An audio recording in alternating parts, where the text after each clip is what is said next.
You know, if you study people who are at the pinnacle of anything, you recognize that to get there, motivation was maybe 1% of the formula. Maybe.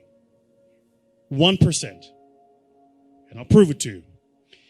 If you want to become a world-class bodybuilder, say an IFBB pro, what that takes is you have to train twice a day, 6 days a week. You have to have 8 meals a day. Your calorie intake is regimented. Your meals are pre-planned and pre-cooked. You don't eat according to taste, you eat according to function. So my trainer, for instance, will eat and I'm going, what are you eating? And he's having he'll have chicken that was boiled without salt. And he'll have like half a kilo of it. And what are you doing? He says, I'm taking in protein. He doesn't say I'm eating. He says, I'm taking in protein. For him, it's functional. It's not taste-based. Then you will probably have to train for a minimum. And this is if you are a genetic phenom. You'd have to train for a minimum of 10 years before you could get on a stage and compete at an average level with an average global bodybuilder. Average. Okay. So why am I telling you this? All of us here at the beginning of a new year write these things called New Year's resolutions. And then New Year's resolutions, number 1, make more money. Yeah? Number 2, change my boyfriend. Number 3, get into shape. Yeah? Number 3, get into shape is somewhere in the top 3. So what do? You go to the gym, you get a gym membership. Yeah? You go to the local Nike store and you buy like all of your gym gear. You are motivated. You are inspired. You are going to the damn gym. You go to YouTube, you subscribe to all of the fitness channels. You go to Instagram, you follow all of the fitness models. You are motivated. You are going to the damn gym. You're going to get in shape. That's what you're going to do. The people you're following on YouTube have been working on for a minimum of 5 years to look like that. So you have the incorrect understanding that after a month of working out, you're going to look like them. So what happens in the first month? You're excited. You go to gym every single month. And you take the pains and your body is sore, but I'm excited. I'm going to gym. Then life happens. Company doesn't make money. You don't make your targets. You fall a bit ill. Something happens. And all of a sudden you stop going to gym for a day. A day becomes 2, 2 becomes a week. Now all of a sudden you've had a gym membership for 3 months and you haven't been in that time. What did you miss? You thought motivation was the formula. Winners don't need motivation. Winners need discipline. Discipline's about getting it done because it needs to get done, not because I feel like it, not because I'm motivated for it. You think Nelson Mandela was motivated to spend 27 years in prison? You think Martin Luther King was motivated to march across the states and proclaim freedom? You think, if you look at people that change the world, they're not doing it because they're motivated. They're doing it because they made a commitment to do it and they disciplined to see it through. Discipline is far more important than motivation, which is why you got to be careful the decisions you make. Because once you make the decision, you have to see that decision through. Like my mentor says, first we make the decisions, then the decisions make us. So you got to be very careful the decisions you make. Be very careful the commitments you make. Motivation, I'm telling you now, is completely overrated. It's important. Don't get me wrong. We meet according to motivation. We feel good, rah-rah. But that'll fade. You need a stronger will and a deeper commitment to see things through. One of my key phrases for the whole day: disciplines work miracles. Disciplines work miracles. And here's the first piece that works miracles. Number 1, do what you can. Do not let neglect grab you by the throat. Don't let neglect stall you on your path toward prosperity and health, being able to become powerful, influential, rich beyond wildest imagination. Don't neglect what you can do. If you can read, read. If you can change, change. If you can grow, grow. If you can take one step, take one step. Do not neglect to do whatever you can do at the moment. Of course, you can't run a multi-billion-dollar business today. Mark couldn't either 10 years ago. Mark couldn't either 5 years ago. But I'm telling you, today he can do it because step by step, year by year, he took on what he could do. He didn't neglect it. He did the meetings he could do. He made the calls he could make. He read the books he could read. He took the classes he could take. And step by step, he got himself ready. I'm telling you, do not neglect to do whatever you can do because it'll work miracles. Of personal development first, productivity second. Now, do what you can. Here's number 2, do the best you can. If it's a foggy night and you can only see 100 feet, how can you see another 100 feet? Answer, walk the first 100 feet. Walk as far as you can see, and then you can see some more.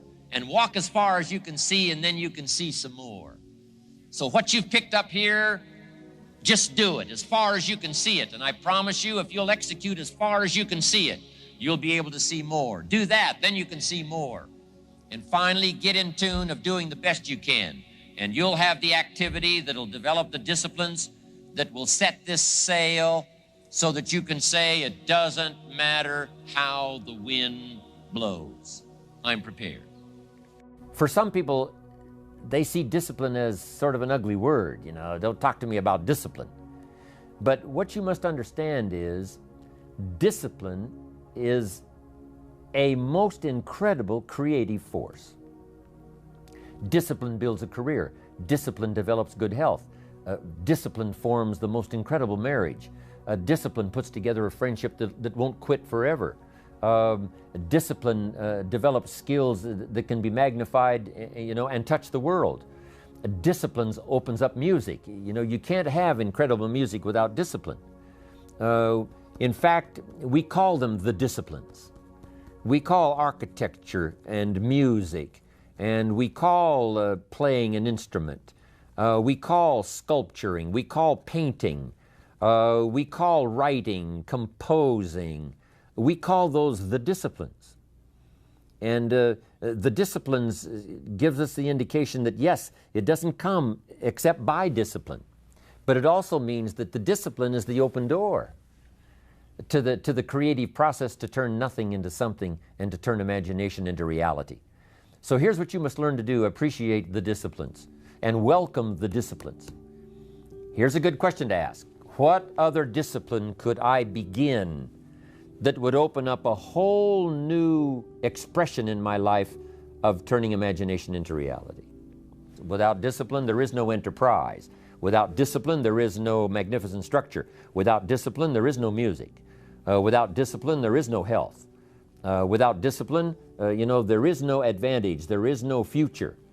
So discipline is all when it comes to imagination, having something real, believing in it, and turning it into reality. The key to development is to be all that you can possibly be. I don't know what your talents are. I don't know what your skills are, but here's what I probably am right on, that you're behind on an accelerated effort toward your full development. I would suggest that. Now, for some of you, I know that's probably really not true. But even as I look at my own life, because, I'm tempted to procrastinate just like everybody else. I should have written 30 books by now. I've only written 4 or 5. I should have done a lot of things, but I haven't. I got distracted, and all of us, have these challenges. But what could I become? What could I become?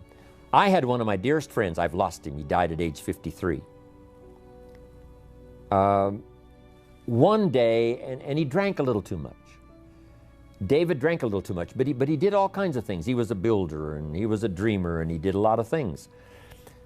But his drinking sort of kept him in a fog for like years and years. About 6 years ago, he was sitting at the yacht club, and he was in a fog, and suddenly it occurred to him, I wonder what I could have accomplished all these years if I hadn't have been in this sort of foggy state. And he said that did it. And the last 6 years before he died, he was free. And he accomplished some incredible things that last 6 years. Being all that you can be and not let habits drag you down. Not let things, sidetrack you from the full development of what you have the capable of being. What all could your heart encompass if you really had the chance and you really had the disciplines and really got to it? What could you really become? What could you earn? How healthy could you really be? How many books could you write? How many poems could you write? So here's what I would ask of you. If you feel that you're a little bit stalled, wherever you are in your progress, I'm asking you to correct that. I'm asking you to see if you can't possibly be on a more accelerated track toward your possibilities and your full development. Here's what life is all about: to become all that we can possibly be. The full development of all of your potential, that's number one. Number two is the wise use of all of your resources. That's what life is all about. Discipline. If there is a magic word that stands out above all the rest, this is the one: discipline. Discipline is the bridge between thought and accomplishment, the bridge between inspiration and value achievement, the bridge between necessity and productivity. Remember, all good things are upstream. The passing of time takes us a-drifting, and drifting only brings us the negative, the disastrous, the disappointment, and the failure. Failure is not a cataclysmic event.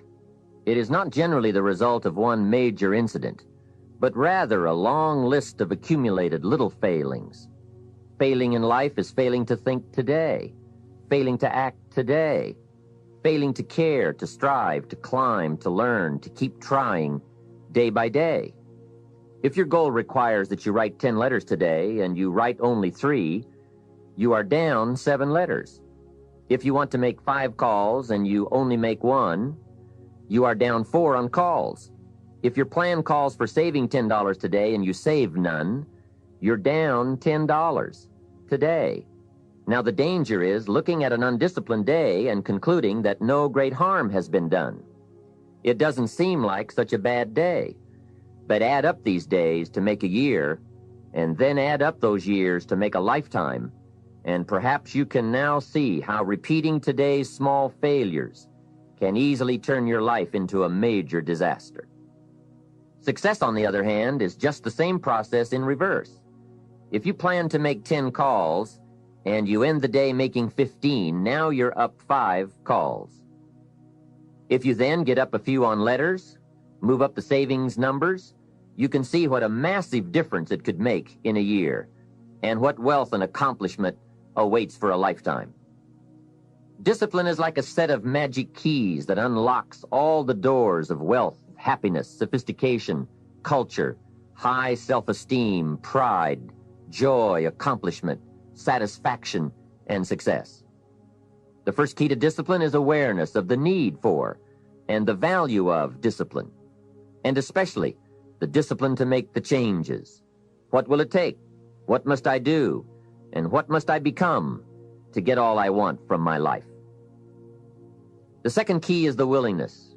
More than that, the eagerness to maintain your new discipline deliberately, wisely, consistently. And the third key to discipline is the commitment to master the circumstances of your daily life, to see and harness the opportunities to make something of the sun and the rain, the good as well as what comes in the guise of misfortune. Discipline does many things, but most important of all is what it does for you. It makes you feel better about yourself. Even the smallest discipline can have an incredible effect on your attitude. And the good feeling you get, that surging feeling of self-worth that comes from starting a new discipline, is almost as good as the feeling that comes from the accomplishment of the discipline. Second, a new discipline immediately alters your life direction. You don't change destinations immediately. That is yet to come. But you can change direction immediately, and direction is very important. Third, discipline cooperates with nature. Everything strives. It is a common life function. How tall will a tree grow? As tall as it can. Everything strives to become all it can possibly be, and that striving to become is what discipline is all about. Disciplining ourselves to fulfill our natural potential to become all that we can be. And finally, discipline attracts opportunity. Opportunity is always looking for ambition and skill in action. Discipline taps the unlimited power of commitment. The human will in action, driven by inspiration, enticed by desire, tempered by reason, guided by intelligence, can bring you to that high and lofty place called the good life. So start the new process. You can begin a new habit no matter how small it is. Small isn't important. Whether or not you start and whether or not you continue are all that is important. So to have a prosperous life, start a prosperity plan. To become wealthy, start a wealth plan. Remember, you don't have to be wealthy to have a wealth plan. A person with no means can have a rich plan. If you are ill, start a health plan. If you don't have energy, start an energy plan. If you don't feel good, start a feel-good plan. If you're not smart, start a smart plan. If you can't, start a can plan. If you haven't, start a have plan. Anyone can. Even a bad person can start hearing good messages and reading good books. Recognize that the start of the better life, the happy life, the wealthy life, is today. This is exciting. Both the process and the result can begin today. Start the new journey today. If you think of a new idea, today is the day to begin the discipline of putting that idea into action. Set this day up as a long, busy, exciting start for your new life. Get your first book for your new library today. Begin your new practice of setting goals today. Start clearing out a drawer of your new orderly desk today. Start eating an apple a day on your new health plan today. Put some money in your new investment for fortune account today. Start reading with intensity for your new wealth of mind plan today. Write a postponed letter today. Make a delayed telephone call today. Pick up your camera and take a picture of something to start your new treasury of photographs today. Get some momentum going on your new commitment to the better life. See how many activities you can pile on in this first day. Go all out. Break away from the negative downward pull of gravity.